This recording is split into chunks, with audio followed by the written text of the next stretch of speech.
الحمد للہ رب العالمین والصلاة والسلام علی رسولہ الکریم۔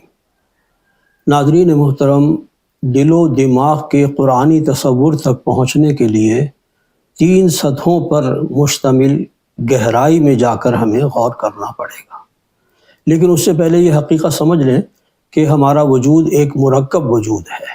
ہمارا جو جسم ہے وہ مٹی سے بنایا گیا ہے، کثیف ہے، اور اس کا مرکز ہے دماغ، جبکہ ہماری روح غیر مادی بھی ہے اور لطیف بھی ہے، اور اس کا مرکز ہے دل یعنی قلب۔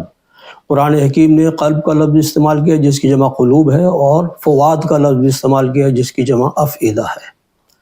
پہلی سطح کے مطابق ہمارا دل ایک پمپنگ مشین ہے جو پورے جسم میں خون کو رواں دواں رکھنے کا کام کرتا ہے، جبکہ دماغ حواس خمسہ کے ذریعے سے وصول شدہ سگنلز کے مطابق احکامات جاری کرتا ہے ہمارے جسم پر۔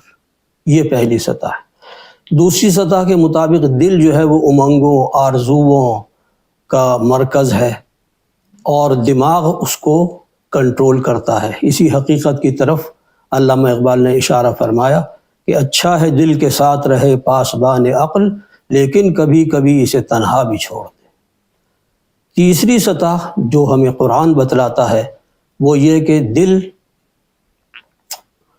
رحمت الہی کا اور اللہ تبارک و تعالیٰ کی معرفت کا ذریعہ ہے۔ یعنی یوں سمجھے کہ غیبی حقائق کو جو عقل سے ماوراء ہیں وہ صرف دل ہی سمجھ سکتا ہے، اور اس دل کے اندر نہ صرف ان حقائق کا شعور و ادراک ہے، بلکہ اللہ تعالیٰ کی معرفت اور محبت بھی اس کے اندر موجود ہے۔ اسی حقیقت کی طرف علامہ اقبال نے اشارہ فرمایا کہ ہے ذوق تجلی بھی اسی خاک میں پنہاں، غافل تو نرا صاحب ادراک نہیں ہے۔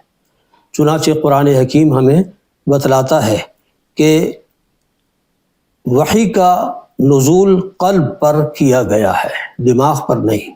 یہ بھی اس بات کا ثبوت ہے کہ روح جو ہے ہماری اور ہمارا جو دل ہے وہ غیبی حقائق کا ادراک رکھتا ہے۔ فرمایا گیا سورہ شعراء کی 193 اور 94 آیت میں، نزل بہ الروح الامین علی قلبک لتکون من المنذرین، اترے ہیں اسے روح الامین لے کر آپ کے قلب مبارک پر، یعنی وحی کو آپ کے قلب پر نازل کیا ہے، لتکون من المنذرین، تاکہ آپ ہو جائیں متنبہ کرنے والوں میں سے۔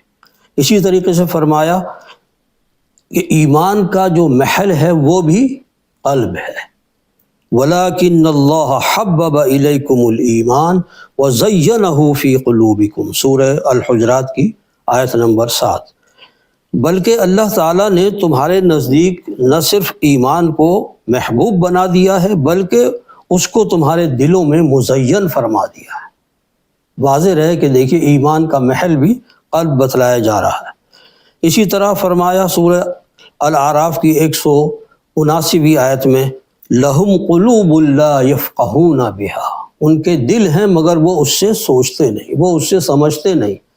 یعنی دل کا کام بھی تفقہ ہے، غور و فکر کرنا ہے۔ اور ایک آیت تو ایسی عجیب ہے قرآن حکیم میں، سورہ الحج کی 46ویں آیت میں فرمایا، فَإِنَّهَا لَا تَعْمَى الْأَبْصَارُ وَلَكِنْ تَعْمَى الْقُلُوبُ الَّتِي فِي الصُّدُورِ۔ بات یہ ہے کہ آنکھیں اندھی نہیں ہوتی ہیں بلکہ وہ دل اندھے ہو جاتے ہیں کہ جو سینوں میں ہیں۔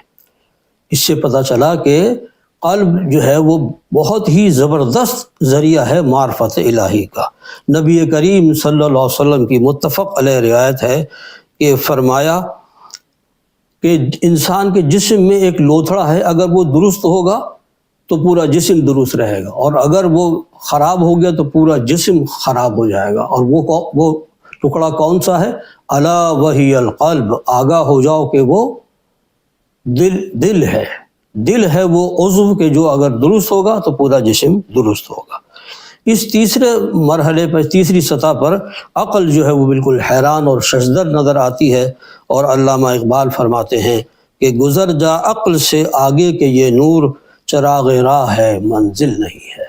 اللہ تعالی ہمیں ان حقائق کی سمجھ نصیب فرمائے، آمین۔